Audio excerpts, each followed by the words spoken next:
कार्तिक पूर्णिमा की कथा। कार्तिक पूर्णिमा को हिंदू धर्म का सबसे पवित्र महीना माना जाता है। यूँ तो पूर्णिमा प्रत्येक मास के शुक्ल पक्ष का 15वां दिन होता है, लेकिन कार्तिक मास की पूर्णिमा का बहुत ही महत्व माना गया है। इस दिन हिंदू धर्म में गंगा स्नान की भी परंपरा है। गंगा स्नान करने के पश्चात सूर्य देव को अर्घ्य अवश्य ही देना चाहिए। मानते हैं कि ऐसा करने से मनुष्य को अपने किए गए पापों से मुक्ति मिलती है। कार्तिक पूर्णिमा के दिन स्नान इत्यादि करके गरीबों को कुछ न कुछ दान करना चाहिए। ऐसा करने से उनका 1000 गुना फल प्राप्त होता है। इस दिन बहुत सारे लोग व्रत भी करते हैं। व्रत का संकल्प लिया जाता है और फलाहार किया जाता है। इस दिन भगवान विष्णु और माँ लक्ष्मी की पूजा की जाती है। कई जगहों पर भगवान श्री कृष्ण के विग्रह की पूजा की जाती है। इस विशेष दिवस पर भगवान शिव की भी पूजा करने का विधान है, क्योंकि उन्होंने आज के दिन ही तारकासुर नामक राक्षस का वध किया था। इस दिन सूखे मेवों का प्रयोग करना बहुत अच्छा होता है। फलाहार में सिंगाड़ा इत्यादि लेना चाहिए। कई घरों में इस दिन आटे का मीठा चूर्ण बनाकर प्रसाद चढ़ाते हैं। चावल या मखाने की खीर का भी प्रसाद चढ़ाते हैं।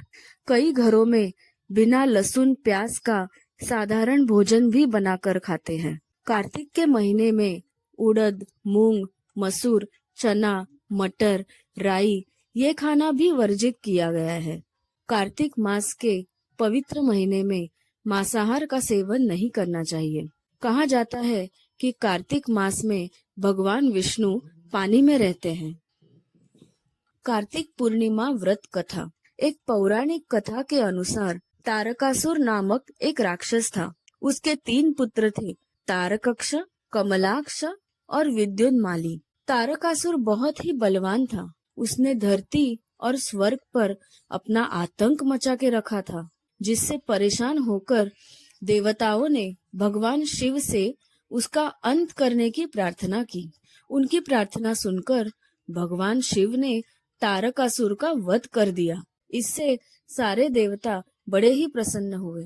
उनके 3 पुत्रों को ये सुनकर बड़ा दुख हुआ और उन्होंने इसका बदला लेने के लिए ब्रह्मा जी की घोर तपस्या की। उनकी तपस्या से प्रसन्न होकर ब्रह्मा जी ने तीनों से वरदान मांगने को कहा। तीनों ने ब्रह्मा जी से अपने अमर होने का वरदान मांगा। ब्रह्मा जी ने अमरता के अलावा कोई दूसरा वरदान मांगने को कहा। इसके बाद उन तीनों ने कुछ देर तक इस पर बहुत विचार किया और फिर ब्रह्मा जी से कहा, आप 3 अलग अलग नगरों का निर्माण करें, जिसमें सभी बैठकर पूरी पृथ्वी और आकाश में घूम सके। 1000 साल बाद जब हम 3 मिले तो हम तीनों के नगर मिलकर एक हो जाए।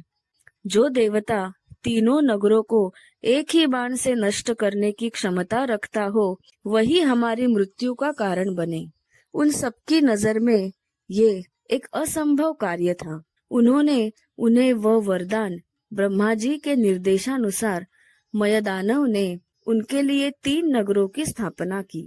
तारकक्ष के लिए सोने का, कमला के लिए चांदी का और विद्युन्माली के लिए लोहे का नगर बनाया। तीनों ने मिलकर तीनों लोकों पर अपना अधिकार जमा लिया।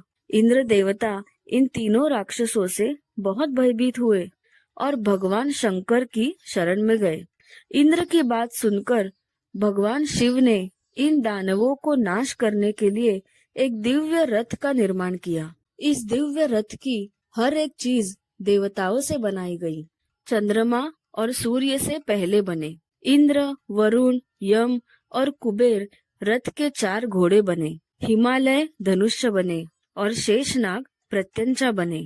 भगवान शिव खुद बाण बने और बाण की नोक अग्निदेव स्वयं बने। इस दिव्य रथ पर भगवान शिव स्वयं सवार हुए। देवताओं से बने इस रथ और 3 भाइयों के बीच भयंकर युद्ध हुआ।